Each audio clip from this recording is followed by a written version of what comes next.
ជំរាបសួរសួស្តីបងប្អូនទាំងអស់គ្នាស្វាគមន៍មកកាន់ខ្សែវីដេអូប្រធានបទថ្មីនៅក្នុងថ្ងៃនេះគឺនិយាយពីការរំសាយកំហឹងជាការពិតកំហឹងវាគឺជាអារម្មណ៍ធម្មជាតិមួយដែលមនុស្សគ្រប់គ្នាតែងតែជួបប្រទះជាអត់ផុតទេកំហឹងឬក៏គំនុំគុំគួនការព្យាបាទតែងតែធ្វើឲ្យយើងកើតទុក្ខក្តៅក្រហាយជាពិសេសរស់នៅអត់សូវបានសុខបានស្ងប់នៅក្នុងជីវិតរបស់យើងទេ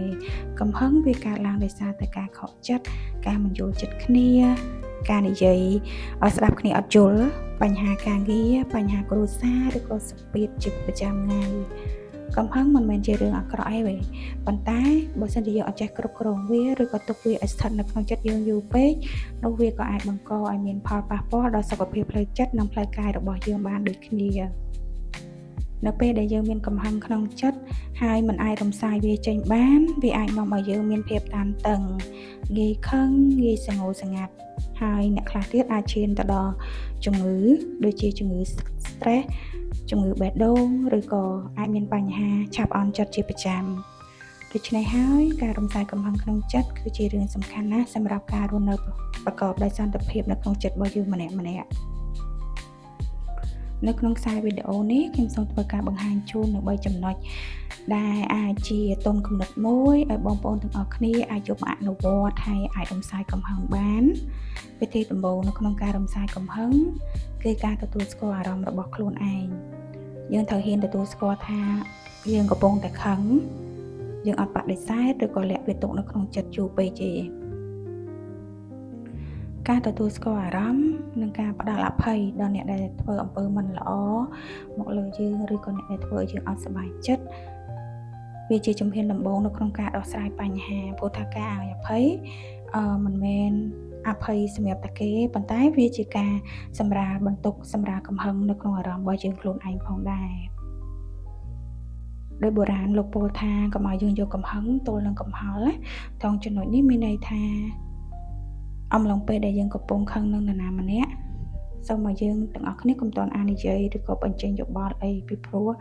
នៅពេលដែលយើងកំពុងខឹងប្រកាសថាពាក្យសម្ដីដែលយើងនិយាយចេញមកវាអាចនឹងអត់ល្អទេវាងាយនឹងធ្វើឲ្យប៉ះពាល់ដល់អ្នកដែលជុំវិញខ្លួនហើយបើយើងធ្វើសកម្មភាពអីអំឡុងពេលដែលយើងខឹងហ្នឹងគឺវាកាន់តែងាយនឹងបង្កផលអត់ល្អដល់ខ្លួនយើងដូចគ្នាដែលពាក្យស្លោកខ្មែរយើងបានពោលថាខឹងខុសខឹងខាតហើយមួយទៀតដែរសម្រាប់ការរំសាយកំហឹងនៅក្នុងលក្ខខណ្ឌខ្លះបើសិនជាករណីដែលថាយើងជជែកវែកញែកយកឈ្នះយកចាញ់វាអត់មានអីចំណេញទេអញ្ចឹងលក្ខខណ្ឌបុគ្គលខ្លះដែលថាគាត់ជាមនុស្សដែលយល់ទៅពីចិត្តខ្លួនឯងឬក៏គាត់អាងបង្អែកអីណាមួយដែលចង់ទៅជែកវែកញែកយកឈ្នះយើងអានឹងឲ្យគាត់ឈ្នះចោះហើយយើងកាត់បុគ្គលបែបហ្នឹងចេញពីជីវិតចេញពីអារម្មណ៍របស់យើងហ្មងគឺយើងអត់សំបីតែនឹកដល់បុគ្គលហ្នឹងទៀតណាអាហ្នឹងវាជាវិធីមួយដែលធ្វើឲ្យយើងរំសាយកំហឹងបានយ៉ាងល្អប្រសើរចាចំពោះវិធីទី2គឺយើងដកដង្ហើមវែងៗហើយនាំប្រមូលអារម្មណ៍របស់យើងដែរពាក្យបច្ចេកទេសយើងច្រើននិយាយថាយើងសមាធិចិត្តណានៅពេលដែលយើងខឹងចិត្តយើងតែងតែរំជួយនិងគិតរឿងអវិជ្ជមានជាច្រើនផុសឡើងនៅក្នុងខួរក្បាលយើងហ្មងអញ្ចឹងការដកដង្ហើមយឺតវែងឬក៏យើងអង្គុយស្ងៀមស្ងាត់មួយផ្លែតណាវាអាចជួយឲ្យចិត្តស្ងប់និងបន្ថយកំហឹងបានយ៉ាងមានប្រសិទ្ធភាពការបង្វែរចិត្តរបស់យើងទៅគិតរឿងផ្សេងដែលល្អឲ្យវាផុសឡើងមកក្នុងខួរក្បាលរបស់យើងវិញដើម្បីលុបនៅកំហឹងរបស់យើងវានឹងឆាប់រុញច្រានកំហឹងនឹងចេញពីចិត្តរបស់យើងបានយ៉ាងឆាប់រហ័សហ្មងចំពោះវិធីទី3គឺការនិយាយចេញឬការចែករំលែកអារម្មណ៍ជាការពិតបើសិនជាយើងកំពុងខឹងឬក៏យើងអន់ចិត្តបើសិនជាយើងមាននរណាម្នាក់ដែលគាត់ព្រមស្ដាប់យើងនិយាយបកស្រាយពីអ្វីដែលយើងខឹងណាមិនថាជាមិត្តភក្តិជាសមាជិកគ្រួសារឬក៏មនុស្សណាម្នាក់ដែលយើងអាចទុកចិត្តបានវាអាចជួយឲ្យយើងមានអារម្មណ៍ថាបានបញ្ចេញអ្វីដែលសង្កត់សង្កិននៅក្នុងចិត្តរបស់យើងអញ្ចឹងយើងកុំទុកបញ្ហាទាំងអស់ហ្នឹងឲ្យខ្លួនឯងទទួលតែម្នាក់ឯងព្រោះវាអាចធ្វើឲ្យចិត្តយើងធ្ងន់ធ្ងរជាងមុនណាបើសិនបើអ្នកដែលគាត់ធ្វើឲ្យយើងខឹងដោយអចេតនាឬក៏បុគ្គលនោះ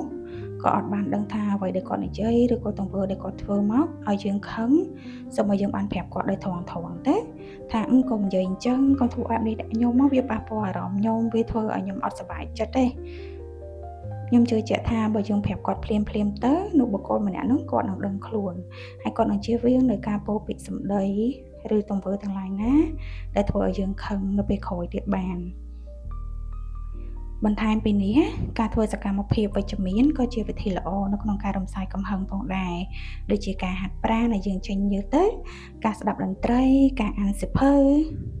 ឬក៏ធ្វើអ្វីដែលជាចំណូលចិត្តរបស់យើងណាសកម្មភាពទាំងអស់ហ្នឹង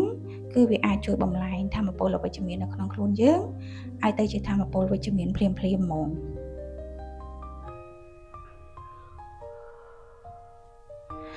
ជាចុងក្រោយខ្ញុំសូមបញ្ជាក់ថាការរំសាយកំហឹងក្នុងចិត្តមិនមែនជារឿងដែលកើតឡើងក្នុងពេលខ្លីបានទេវាត្រូវការការអនុវត្តជាប្រចាំទោះបីជាញោមជាអ្នកចែកម្លែកហ្នឹងក៏ពេលខ្លះយើងខឹងភ្លាមប៉ុន្តែដោយសារយើងចេះទាញចិត្តមកវិញថាអូខឹងគេព្រាបបីដូចជាយើងអោបល្ងើភ្លើងអញ្ចឹងពេលខ្លះយើងខឹងតាមបុគ្គលម្ខាងទៀតគេអត់ដឹងរឿងផងអញ្ចឹងអ្នកដែលរលាកភ្លើងគឺជាខ្លួនយើងឯងបើយើងអត់បលែងភ្លើងនឹងចេញយើងរលាកកាន់តែខ្លាំងចឹងនៅពេលដែលយើងហ៊ានគ្រប់គ្រងអារម្មណ៍ខ្លួនយើងបានល្អហើយនោះយើងនឹងរស់នៅដោយសុខសាន្តដោយចិត្តដែលស្ងប់និងនូចិត្តត្រជាក់ចាហើយខ្សែវីដេអូជាសម្លេងនៅក្នុងពេលនេះក៏បានមកដល់ទីបញ្ចប់ហើយនាងខ្ញុំក៏សូមអរគុណចំពោះការយកចិត្តទុកដាក់ស្ដាប់នៅវីដេអូមួយនេះហើយខ្ញុំសង្ឃឹមថាខ្សែវីដេអូជាសម្លេងមួយនេះនឹងបានជាប្រយោជន៍ទៅដល់បងប្អូនអ្នកស្ដាប់ទាំងអស់គ្នាសូមជូនពរដល់បងប្អូនទាំងអស់គ្នាមានសុខភាពល្អនិងទទួលបាននូវចិត្តដែលស្ងប់សុខចិត្តត្រជាក់គេងលក់សុបិនល្អនៅក្នុងទិវារាត្រីដ៏សុខសាន្តមួយនេះជម្រាបលារាត្រីសួស្តីជួបគ្នានៅវីដេអូក្រោយទៀតបាយបាយ